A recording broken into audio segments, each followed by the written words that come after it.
Hi, my name is Frenchie The Goat. I'm from the Bronx, New York City, uptown to be exact.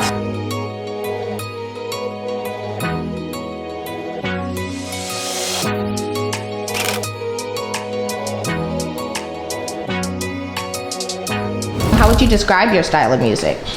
So it's kind of like a melting pot because I grew up in like a Latino family and I'm from the Bronx. Like the culture, like it's a lot of mixed stuff, and I'm into alternative music too. So it really is hard to describe like what kind of music I make because what I have out isn't like the whole picture. I have like a lot of unreleased stuff, but as of right now, I guess people would like consider me hip hop.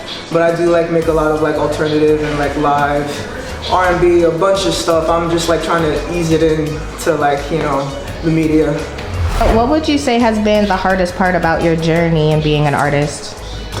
I would just say my identity, definitely my identity, being a part of like the LGBT community and like thriving in the sense. I feel like a lot of people, they respect me more because of like my work ethic and like my means of like communication, but it's like, if it was like purely like because of my person, it's really unfortunate. It really is. Like I feel like I get into a lot of spaces because of my work ethic and my talent, but there is like a backhanded passive aggressiveness like that just be in the air. But you know, the times we're in a very political, economic state. Like I'll change this. What advice would you have for anybody that wants to get into the music industry?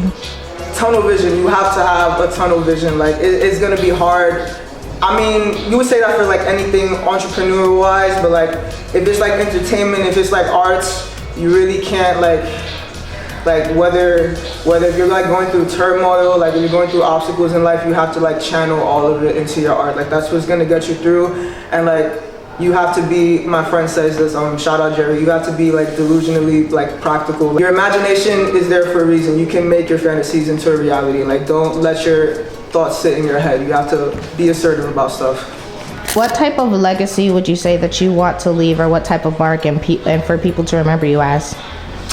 I just want to like touch people, honestly. I do want to do like a lot of community work and like give back to like LGBT youth, but like as far as like how I want to be remembered like in my career, I really just like want to touch people. I want to like make timeless music that's like fuck trending stuff. I want to like my song be like 10 years later and like people are still listening to it because it hits that hard, you know what I'm saying? Like I want to hit people's emotions. I don't want to like, not that I don't care for it because you know, numbers is numbers, but that's not like really what I'm after. I know like trending stuff is gonna get me there, but I'm like really solidified on like connecting, and I do that with music.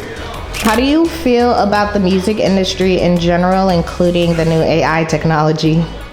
I'm not here for it. I saw a story on Instagram of like a record label signing an AI artist, and it was just like so generic. That's the opposite of art, is artificial intelligence. Like it's a mockery and it's offensive to creative artists that actually put in the time and space to like be vulnerable and put out work, and then like record labels are just selling out and like giving trash to people. It's really sad to think about. I just hope as a consumer none of y'all are buying into this bullshit, because there's real artists out here every day, underground, mainstream. You just have to look for them.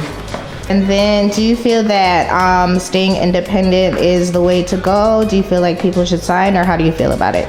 I think independence is definitely the way to go. I feel like, especially if you have like a mind of your own, I feel like any artist doesn't want to be controlled, and it's kind of like an oxymoron to be a part of the label. I think any artist would agree, you just take the label for the push because of like economic reasons, but like in a perfect world, no artist like want ties to like business, or like, you know what I'm saying? Like if it could be like no restraints and just do things creatively, that's usually the route we would always go in. We're in the perfect time for it. Like technology is on our side. You do not need a record label for real. You just need to grind. No funny shit. What would you say is something that your little self would be proud of right now, or what would your little self be saying to you? Kind of what you like just said. Like I feel like back in the day, especially like because I grew up in like the early 2000s, like in that concept you had to get a deal to like get notoriety, and like I feel like being young, I would have never thought at this age I would be producing and creating and engineering most of my stuff like through networking. Like I have a team of people, but like they're personal to me. Like it's not people that work for me, it's like people that actually care about my career, my well-being, and how it comes out and stuff. And it is definitely like mind-blowing. It makes me feel like a real entrepreneur. A lot of people think that music is not entrepreneuring, but it is, and it's very hard. Yeah, for sure. Well, we appreciate you coming, and thank you for chatting with us. So much. Yes, and we wish you nothing but the best moving forward.